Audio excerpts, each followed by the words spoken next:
So we knew, because of your symptoms, that we were looking somewhere in this region, which is the left side of your brain. So this is the left side. Because your symptoms were right-sided and you had speech difficulties, so we knew it was the left side. So your CT scan on admission was completely normal. So that's a completely normal CT head. Okay, ready? Then we'll swap. So then you had the clot busting drug, and we do the CT scan 24 hours after to rule out any bleeding in that area.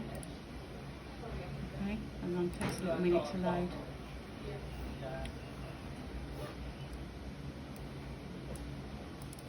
So again, eyes, back of the head, slicing from like the ears up. Okay, and we know the area we're looking in because of your symptoms, because of the speech problems that you had. So we know that we're looking for any differentiation between either side.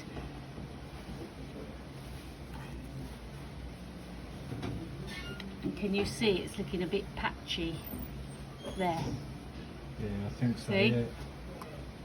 See this area to this area, see?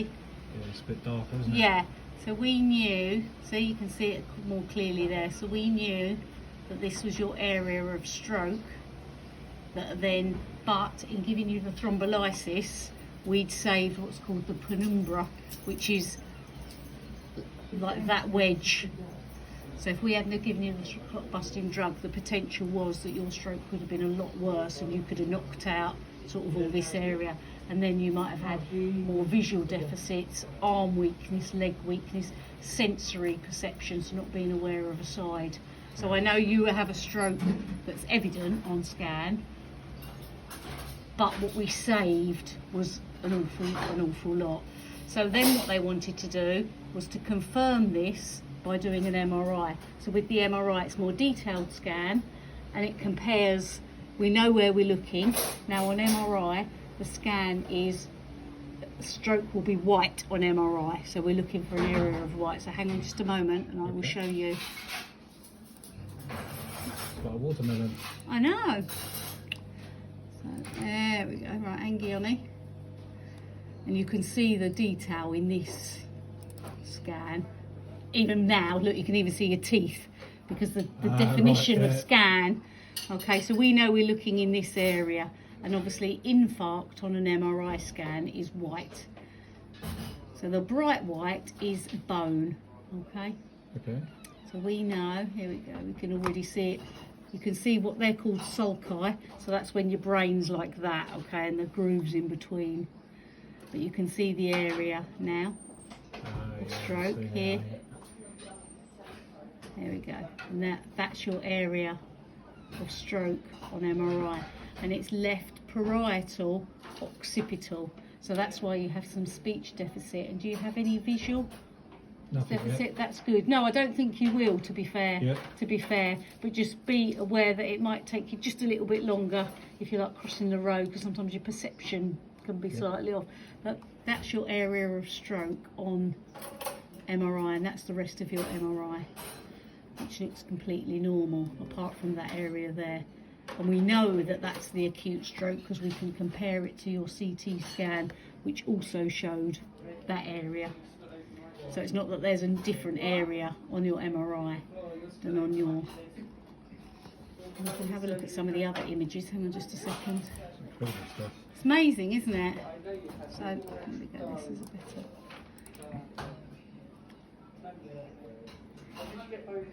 So on this image, it's bright white if it's brand new, like a brand new stroke, which you can see. There we go. Right, yeah, there we go. So there we go. It's really prominent now, yeah, isn't it's it? very prominent, and it's in exactly the same area as on your CT scan as to on the first few slices of the MRI. They just changed the weighting of the MRI. So Right. this is a different slice on one of the different images that they do when you have your, that's why your MRI scan takes such a long time, because they do different angles and different speeds of the water running, because it's magnetic and water, isn't it, with an MRI, and that's what produces the image. So they do different, they can change the settings for the diffusion weighted and then you get a better picture. So that's also how we know it's your acute stroke, because it's bright white on 2 of the different images. So there we go. It's really, really pronounced, isn't it? On this Yeah, side. yeah. So, and it's through, it's where we knew it would be, through the slices. The bright white here is your like bony prominences, so don't worry about those bits. That's the bony bits, because they're on there as well. Yeah. But you can see this is where it's starting to manifest, and then it shows. What is it? Just clotting or something? Or? Yeah, that's the area of devastation that's left behind after the stroke. So if you imagine a tree branch and then you put in, I don't know, something here, that tree, that bit of branch is there, but it then just dies and it will just be wilting and black as a branch, as opposed to then flourishing. But what we want to do by giving the thrombolysis, if that was your tree branch that's feeding all these, your clot might be there and have already devastated that area, but in giving the thrombolysis we save the rest of the tree. So, sorry, that's not saying your brain's a tree, but just to get the image, that's the image I'm trying to produce. That's What am right, I- I'll get it. On my 6, yeah. But there we go. Thanks a lot. That's okay. That's okay. There we go.